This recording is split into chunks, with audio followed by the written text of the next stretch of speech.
the CEO of the La Crosse Area Chamber of Commerce. If you're just joining us for our chamber chat for the first time, I'll give you a quick overview. We run through just some of the things that we're working on or monitoring here at the chamber. Then we get to our speaker, and if you have not used Zoom before, I always joke I would love to trade places with you because I am on Zoom way too much these days. But essentially there's a little chat bubble on the desktop down in the middle, bottom middle of your screen, and that is where you can ask questions as we get going here. So I'm going to start with sharing my computer screen and running you through again, what we are working on here at the chamber. So our big, oh, I did not bring this up like I should have. Our big initiative is, which Missy Hughes can talk about. So WEDC obviously announcing funding is one of the big headlines that we are focused on in this past 24 hours here. We also found a couple other sources for funding. The SBA has released the PPP application, so that is where you can start to apply for loan forgiveness to turn those funds into grants.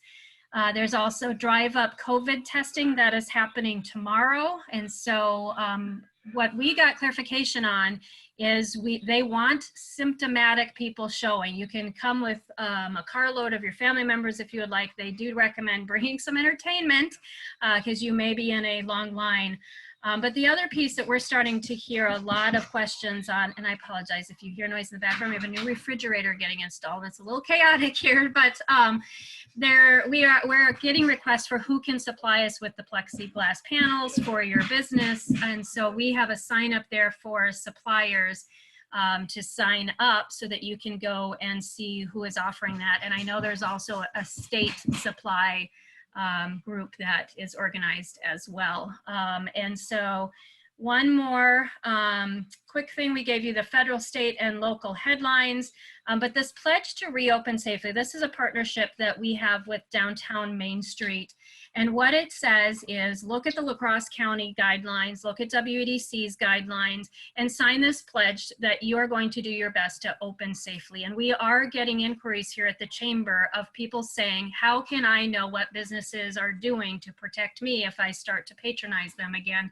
And so this is a place where we can send people to say, these are the businesses that have reviewed the guidelines, they understand those guidelines, they're going to do their best, and then they are listed on that pledge sheet. We also have our own toolkit. We literally launched these the day before WEDC came out with theirs, but if you go to our COVID site, those are all available.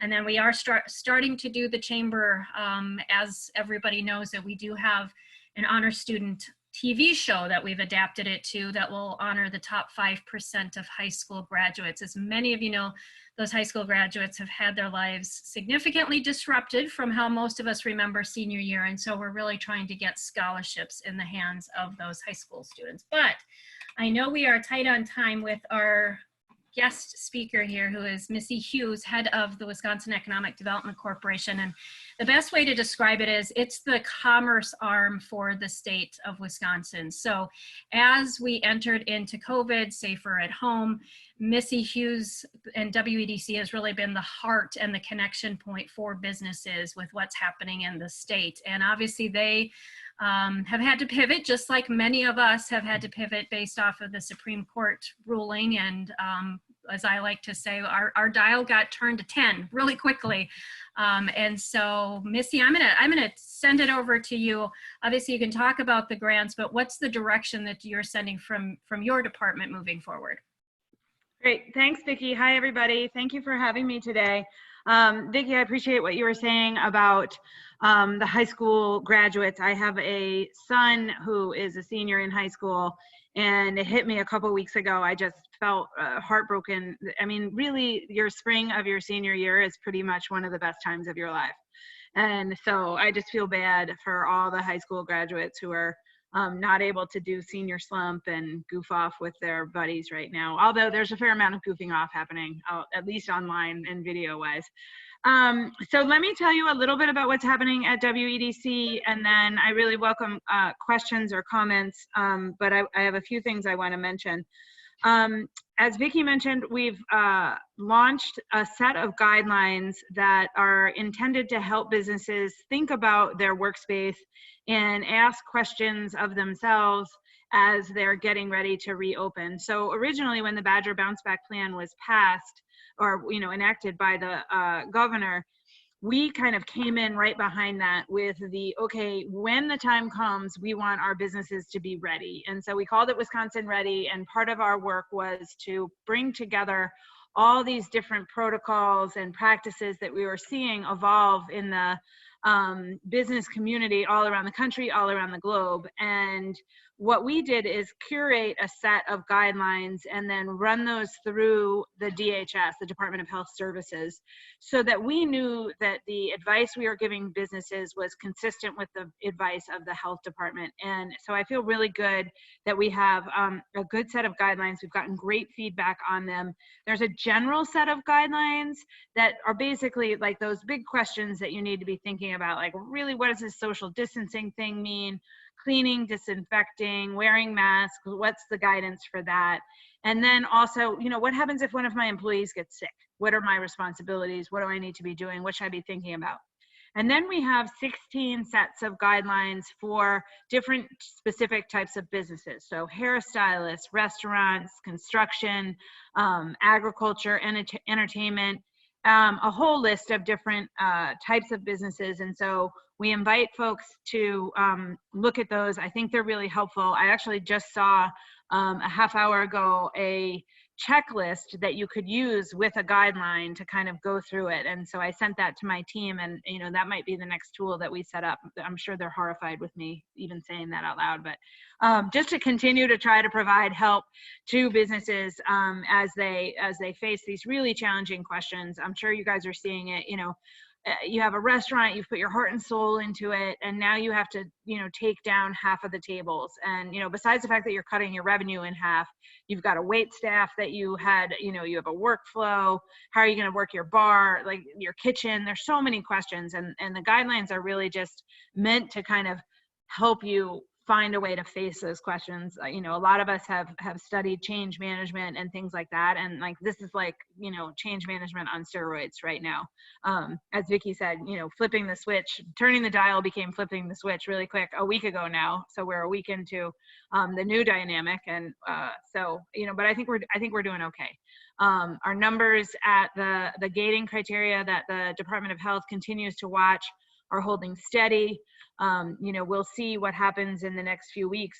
The reality that we all need to keep in mind is that the virus is the virus, and science hasn't changed. And, so we are going to see new cases, and we're going to see spikes. And hopefully, we've done enough work at the front end here that we won't overwhelm our healthcare system. But I think it's really incumbent on all of us to be thinking about how to do this properly, because in the economic development world, if we have step backs, it's going to impact our ability to regain momentum in the economy and really move things forward. I have some thoughts. I want to share some stuff about some business resources that we're doing, but before I forget, Vicki, the pledge that you have your business is taking is fantastic.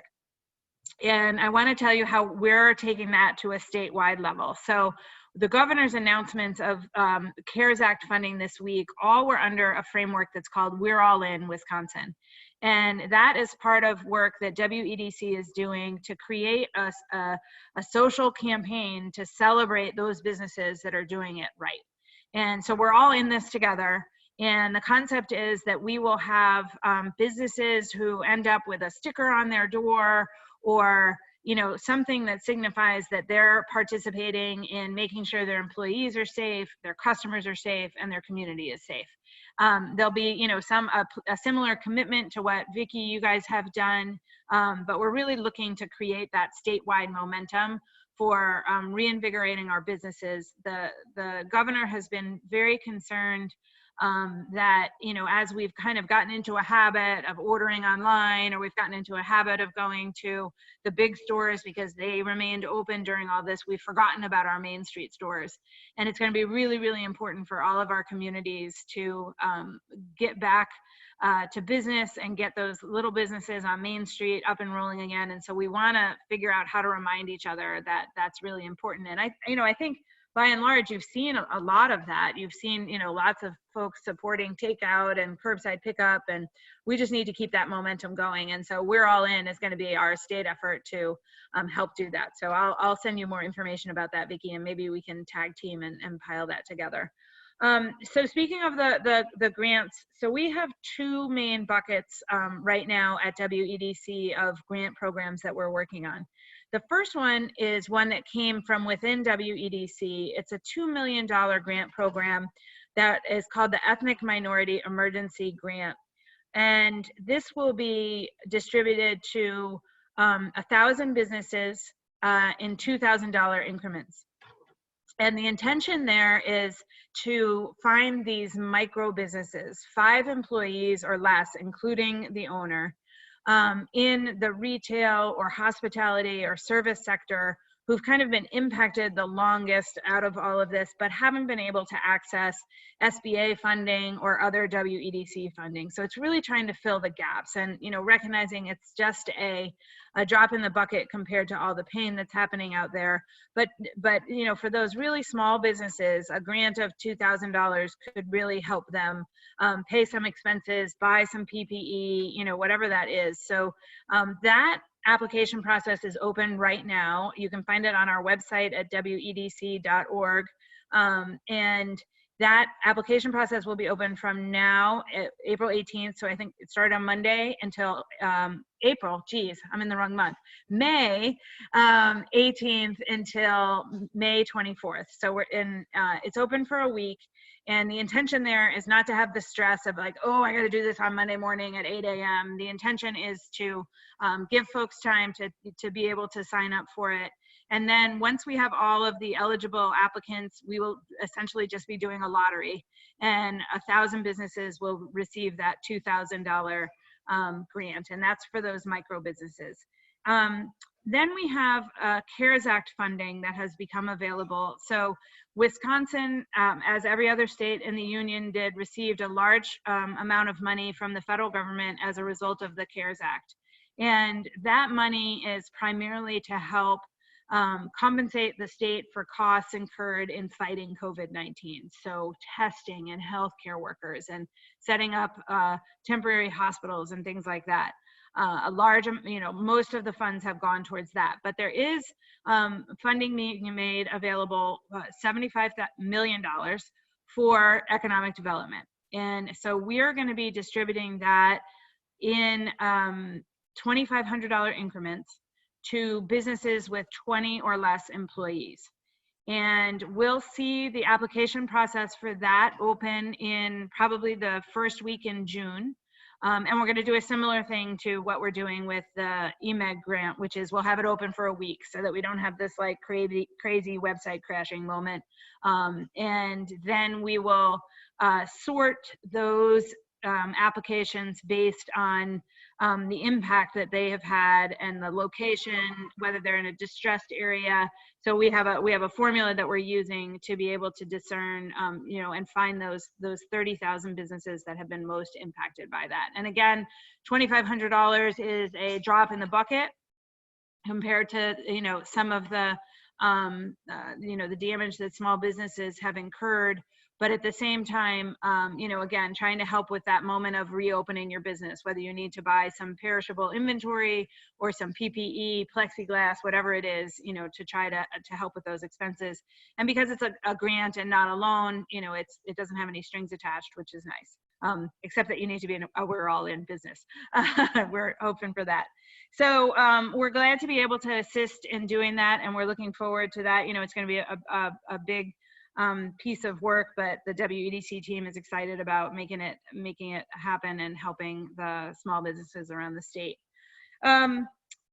Vicki, you mentioned some of your bigger businesses and thinking, you know, more on a global economic basis. You know, the whole time that we've been going through the COVID-19 crisis, I've kind of had one eye on the day-to-day battles that we've been fighting and thinking that we've been doing, but also a look at the horizon of, you know, the prospects of what the impact of this is going to be on the overall economy. And it's going to be significant. I think there's been a little bit of a defense mechanism where we've been kind of just focused on the day-to-day because looking too far down in the future seems scary. But we're working on that. We're trying to build the data to understand what is happening. I just got off a call with UW, and they've got an incredible set of data I'm going to be looking at to understand where we were before COVID-19, you know, what was the impact and where do we expect to come out of it. And the legislature has asked WEDC to provide a plan for support and recovery. That's due at the end of June. So we'll be working on that in the next 6 weeks and really learning about what's happened as far as all of this goes. But, you know, we're going to have a long-term impact. A lot of our manufacturers are seeing orders for the fall off. We're seeing construction projects that were supposed to happen fall off. So we're watching that very closely and, you know, watching what's happening at the federal level, both with the Federal Reserve and Washington, D.C. and all of that, and trying to understand, you know, how is this all going to play out. The last thing, and then I can take some questions, is just some happiness that I have to share. The work at WEDC, the standard work that we do as far as economic development is concerned, continues. And we made a grant today. We just approved it to the Boys and Girls Club in Holman that is being constructed. And so we're doing, we have a $250,000 community development grant that will be part of that amazing project. And so we're super excited to be able to help bring that across the finish line. And hopefully, you know, that'll tie closely with the La Crosse Boys and Girls Club, and that'll help the community there and help with recovery through all of this. So we're excited about that. And that is the news I have for today. So Vicki, if there are questions, I'd love to hear them. Yeah, again, people, if you type your questions into the chat bubble down there, because everybody on our chamber chat knows I can fill the entire time with questions. I am never at a shortage. So while we wait for people to form their questions, obviously you're specifically in the arm of economic development, but as you know, unemployment, childcare, all of these pieces start to play in.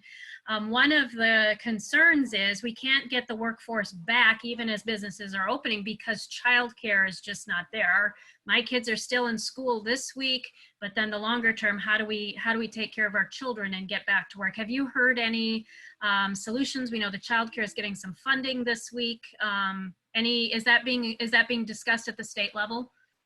Yeah, we definitely, you know, a lot of the focus in the last few weeks has been making sure that there's childcare for healthcare workers, frontline workers, essential workers.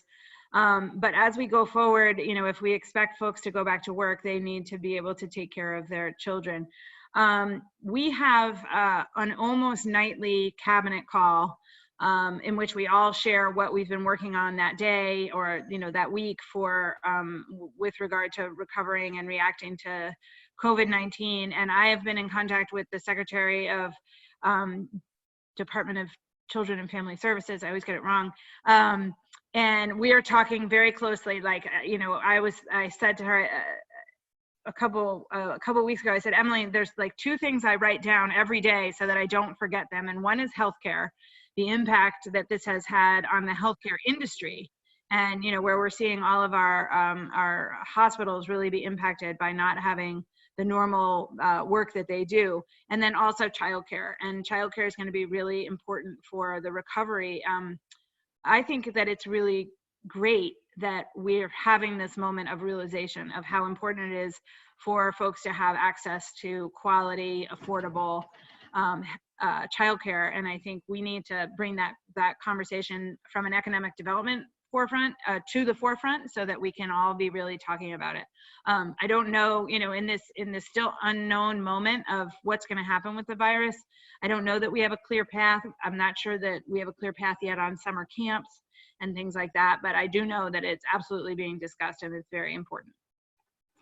The other thing that we're hearing is about the unemployment cliff. So again, I know that's another department, but as our workforce is wanting to, well, as the businesses are wanting the workforce to come back, one of the polls that we've seen has been that people just assume their job is going to be there. They of course have the federal support that's happening. Some of them are earning more on unemployment, and so as if we can't get that federal funding extended, how do we handle this extremely high unemployment rate as we're trying to come out of this?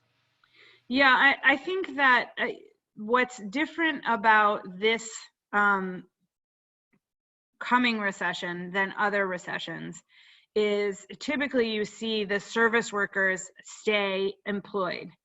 And so we're kind of turning that on its head, where we have, you know, manufacturing and other industries staying employed, but you have a service industry that now has been essentially decimated, whether you're in a restaurant or a hotel working. And so we need to be thinking about upskilling. We need to be thinking about how do we take that workforce and provide them different opportunities and get them into different opportunities as quickly as possible.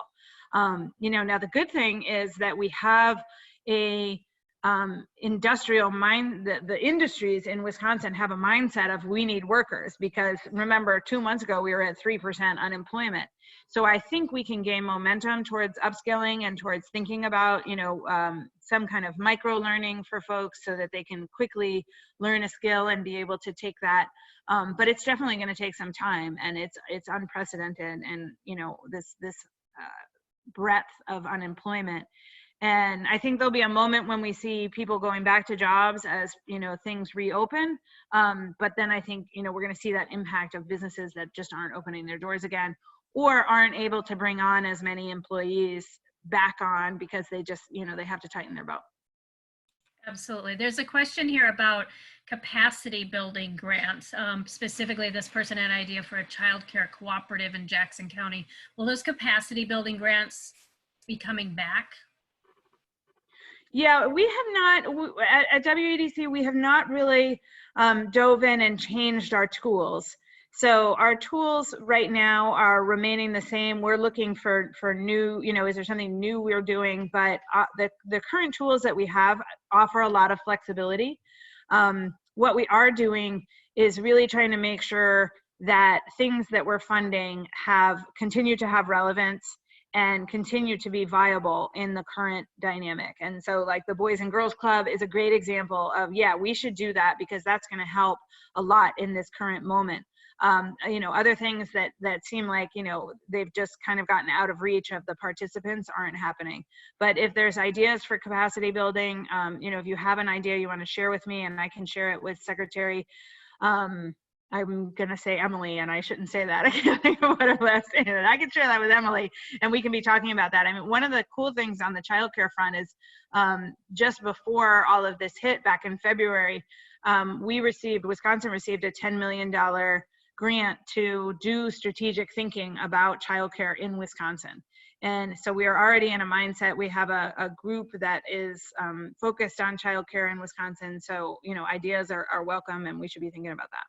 And I love that you're thinking about a cooperative. There's a question about the ethnic minority grants. Are there any restrictions on that in terms of if they've received PPP or EIDL funding? Any restrictions on additional funding being in terms of impacting qualifying for those?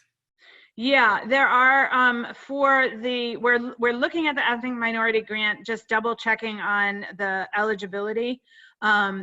We are trying to access the groups that haven't received PPP or the EIDL grants because, you know, we're just trying to fill those gaps. So there is a restriction on that, but we had a restriction on if you had already received WEDC financing or granting, and I think we're removing that. It's like a live conversation right at this moment, and you know, a lot of this is learning as we go.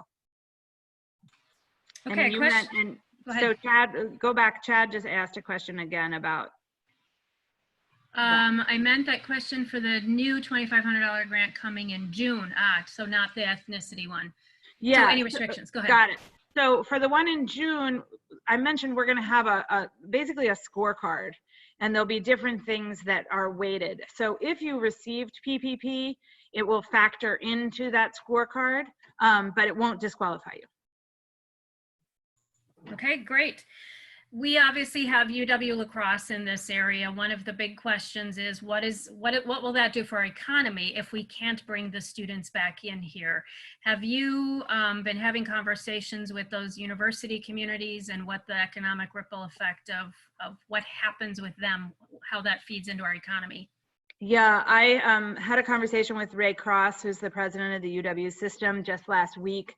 I have a son who goes to UW Eau Claire, so trying to understand this and you know, really, like, if you think about La Crosse as a perfect example, or Eau Claire, where you have, I'm not sure how many students are at La Crosse, but Eau Claire is like 10,000 students.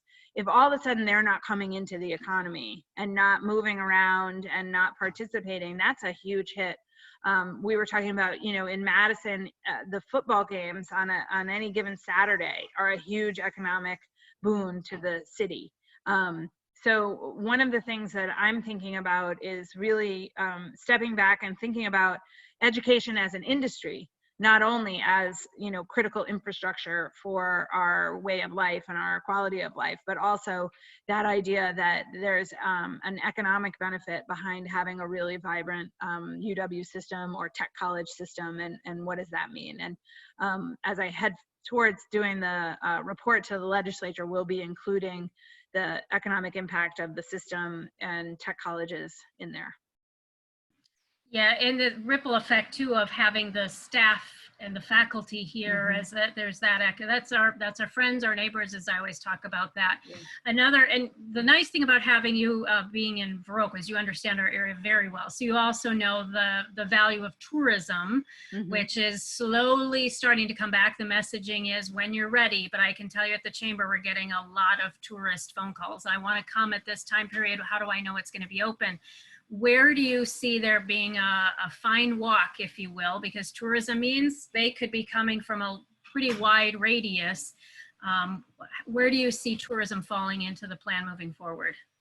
Well, it's interesting. I had a conversation with Tom Deal. Tom is, I don't know if you know him, Vicki, but Tom is kind of as near as I can tell, the father of Wisconsin Dells. And one of the things that he said was, first and foremost of importance to the tourism industry is safety. And so interestingly, you know, in this moment when you want to demonstrate to people that, you know, your hotel is safe, or your restaurant is safe, or your park is safe, your museum, there's a real question of how do you prove that, and how do you make people comfortable? And I think that's really a challenge. And one of the reasons that I think the We're All In campaign will help demonstrate to folks who want to come visit Wisconsin that we're thinking about safety, that, you know, our communities are thinking about safety, and our businesses and our you know, the people who are walking around with us are all thinking about safety. And that's why it's really critical that we need to start having a mindset of safety, so that we can be sure, you know, when folks come to visit us, they walk the walk, you know, we hold them accountable to keep our community safe, but also that we're able to welcome them in and that they're able to feel safe. I know that throughout Safer at Home, our small businesses, I don't think this will come as a surprise to you, they felt like they didn't have a voice. So how, as we are on this new path, how can small businesses get you information that helps you guide the state? So a couple things. First of all, I've just spent, and I was feeling that way also, that small businesses didn't have a voice. I spent a lot of time talking to, no offense to them, big fancy CEOs. And so in the last probably 10 days, I've talked to about 15 small businesses for a half hour each, and just to hear what's happening with them and what they're, and each time I have one of those conversations, I learn something new. You know, it's a new perspective. Everybody, it's amazing how optimistic people are considering what they've faced and what they've gone through. But just to hear, you know, different concerns and different thinking is really helpful. And with the diversity of Wisconsin's businesses, it's really hard for small businesses to have a voice. But I think as we go forward, you know, now's the time for small businesses to have a voice. Like, it's fantastic. Everybody's like, oh, we can't let our small businesses die. You know, we have to support them. So there's a real focus on small businesses, and we need to think about how to harness that concern. On a particular level, you know, right before at the State of the Union, the State of the State, the governor announced the Blue Ribbon Commission on Rural Prosperity and the Office of Rural Prosperity. The Office of Rural Prosperity is housed at WEDC. We've hired a woman from, she's been in Washington, D.C. for the last few years, but she grew up in Bangor. So she's a local to all of us also, and she is the director of the Office of Rural Prosperity, and she's going to start a series of listening sessions all around the state in the coming months. You know, we had hoped, I think today was actually scheduled to be one of our listening sessions. But we're going to do those probably virtually, but we're excited about the opportunities to, you know, have a big Zoom call and have people ask questions, and we might be able to get more participation than we otherwise would have. But my hope is that we will, you know, have a focus for small businesses in those conversations and be able to really get that voice rolling. I know in my conversations with other chambers around the state that one of the things that has come up is the changing, I mean, we all figured out how to work remotely. Some of us love it, some of us hate it. But the challenge is if we have some of our workforce that is in remote areas, broadband becomes an issue. And that's what some of the smaller chambers are saying of, you know, we have to continue to focus on broadband. Have you heard that as a consistent pulse around the state as well? Yeah, absolutely. And, you know, I think that there's, again, an opportunity because of this to cast aside some of the obstacles that have been, you know, seemingly insurmountable with regulations or companies getting involved or whatever it is, and move faster now. And so I think one of the things that I've been talking with folks about is, you know, well, you know, they're like, well, next month we're going to have a listening session, and then the following month we're going to do something. It's like, no, we got to go. We got to, you know, we got to have a bias towards action right now. And I know the PSC is very focused on this and on doing what we can. The commissioner was saying the other day, so Wisconsin has a total of 845,000 students, public school students, and 5% of them don't have access to consistent broadband. That doesn't seem that bad, except then you do the math and it's about 45,000 students. But to fix that would take $12 million, which really isn't that much. So it's like, okay, let's just do it. Let's just, you know, take this chance now and take this time now and do it. And so I think really trying to find those places, and broadband is, you know, will be a focus of our report about how to support all the regions of the state by making sure we have good broadband, and that we just have to do it. We have to just stop the nonsense and just do it. Hey, we have a quiet group here, but I have one more question left. So if everybody is just holding on to that question, type it into the chat. And that's entrepreneurs. So this is a tough time to start up a business. It's also an opportune time, right? You can see where there is an unmet need and develop that, but getting funding may be a challenge. So how are you guys trying to address that startup component as well to economic development? Yeah, so we've had a real focus at WEDC. We have a whole division based on entrepreneurship and innovation. We fund seed accelerators and other types of, you know, mentorship and startup. We do a fair amount with that. But I think one of the challenges, as you're mentioning, is when you go through a moment like this. I was just talking with an economist about this. After the Great Depression, you have a lot of risk aversion. So you have people who I just want to get a steady job, and I'm not going to mess around, and I'm going to, you know, people hunker down, and you lose that kind of innovative entrepreneurial spirit. So one of the things we've been talking about at our team is how do we incentivize people to come up with an idea, and how do you, you know, whether it's a challenge or, you know, there's a lot of students now who have lost their internships for the summer. How do we reach out to those students and say, hey, here's a problem that needs to be solved? And with COVID-19, we have tons of business problems that are presented. You know, the example that I've been using is, what do you do about menus in a restaurant?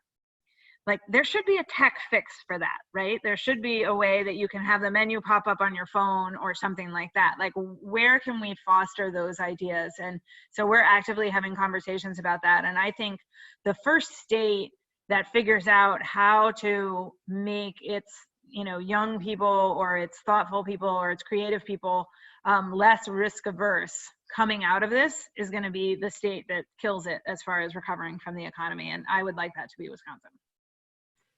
Absolutely.